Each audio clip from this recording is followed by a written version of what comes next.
हरे कृष्ण। आप सभी को आने वाली प्रमुख एकादशी की बहुत बहुत शुभकामनाएं। प्यारे भक्तों, आप सभी के जीवन में भगवान विष्णु और माता लक्ष्मी जी की कृपा सदैव बनी रहे। आज की वीडियो में आप सभी जानेंगे इस साल मोक्षदा एकादशी का व्रत कब रखा जाएगा, इस दिन पूजा का शुभ मुहूर्त क्या रहेगा, क्योंकि भक्तों इस बार एकादशी पर भद्रा लग रही है, तो साथ ही भद्रा के समय पूजा पाठ करना निषेध माना जाता है। आज की वीडियो में आप सभी जानेंगे मोक्षदा एकादशी पर किन चीज़ों का दान करना चाहिए, क्या इस दिन करना चाहिए और क्या नहीं करना चाहिए। आपको मोक्षदा एकादशी की संपूर्ण जानकारी प्राप्त होगी, इसलिए वीडियो को आप सभी एंड तक जरूर देखिएगा। और वीडियो आपको पसंद आए तो प्लीज़ लाइक शेयर करें। चैनल पर अगर नए हैं तो चैनल को सब्सक्राइब कर लें, बेल आइकन को प्रेस कर लें, जिससे आप सभी को हिंदू धर्म से जुड़े सभी व्रत त्योहारों की वीडियोस देखने को मिलेंगी।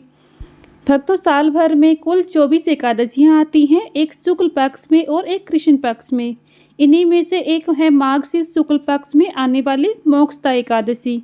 मान्यता है कि इस पावन तिथि पर भगवान श्री कृष्ण ने अर्जुन को गीता का उपदेश दिया था, इसलिए इसे मुक्तिदायी दिन माना गया है। इस दिन की गई पूजा और दान से इंसान को पुण्य की कई गुना फल प्राप्त होता है और उसे मोक्ष की प्राप्ति होती है, क्योंकि इस एकादशी का नाम स्वयं में मोक्षदा एकादशी है। मोक्ष प्रदान करने वाली ये पावन एकादशी है। इस एकादशी का व्रत करके आप मोक्ष को प्राप्त कर सकते हैं। इस साल मोक्षदा एकादशी पर भद्रा का साया रहने वाला है।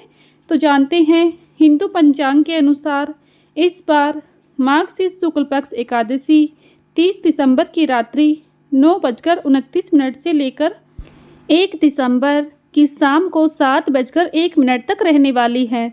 उदय तिथि को ध्यान में रखते हुए इस बार मोक्षदा एकादशी का व्रत 1 दिसंबर को रखा जाएगा। मोक्षदा एकादशी व्रत का सुबह 8:20 से लेकर शाम 7:01 तक भद्रा का साया रहने वाला है। यह भद्रा धरती लोक पर ही रहने वाली है।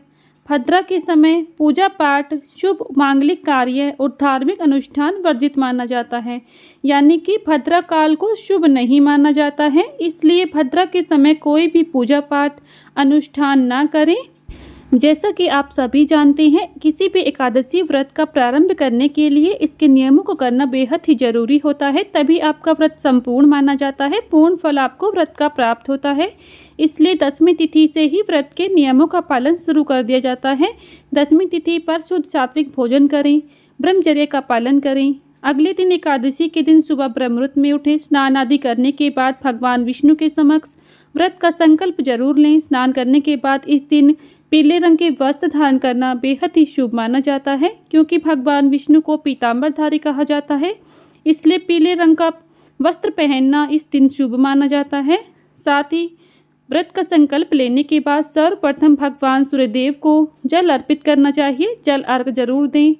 इस दिन भगवान श्री कृष्ण की भी विधिवत पूजा करें।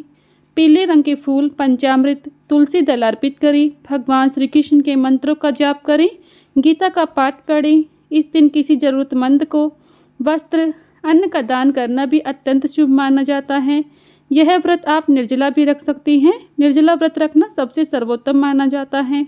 अगर आप निर्जला व्रत नहीं रख सकते हैं तो केवल इस दिन आप जल और फल ग्रहण करके भी व्रत को पूर्ण कर सकते हैं। एकादशी से पहले की रात सूर्य के बाद भोजन न करें। रात्रि में सोने से पहले भगवान का स्मरण मंत्र का जाप अवश्य करें। व्रत के दौरान मन पूरी तरह से शांत रखें और किसी के प्रति क्रोध, नकारात्मक भावना न रखें। इस दिन भूलकर भी किसी की निंदा ना करें। मोक्षदा एकादशी के दिन अनाज का सेवन करना भी वर्जित माना जाता है। शाम की पूजा के बाद फलाहार किया जा सकता है। यदि व्रत न रख पाए तो कम से कम चावल ग्रहण इस दिन ना करें। रात्रि में जागरण कर भजन कीर्तन करना शुभ माना जाता है। अगले दिन सुबह व्रत का पारण करें। पारण व्रत का आप शुभ मुहूर्त में करें। ब्राह्मणों को भोजन कराकर ही स्वयं भोजन करना शुभ माना जाता है, तभी आपका व्रत भी पूर्ण माना जाता है। तो भक्तों, ये थी मोक्षदा एकादशी की संपूर्ण जानकारी। अगर आप सभी को वीडियो में दी गई जानकारी पसंद आई है तो प्लीज़ वीडियो को लाइक शेयर करें। चैनल पर अगर नए हैं तो चैनल को सब्सक्राइब कर लें, बेल आइकन को प्रेस कर लें, जिससे आप सभी को हिंदू धर्म से जुड़े सभी व्रत त्योहारों की वीडियोस देखने को मिलेंगी।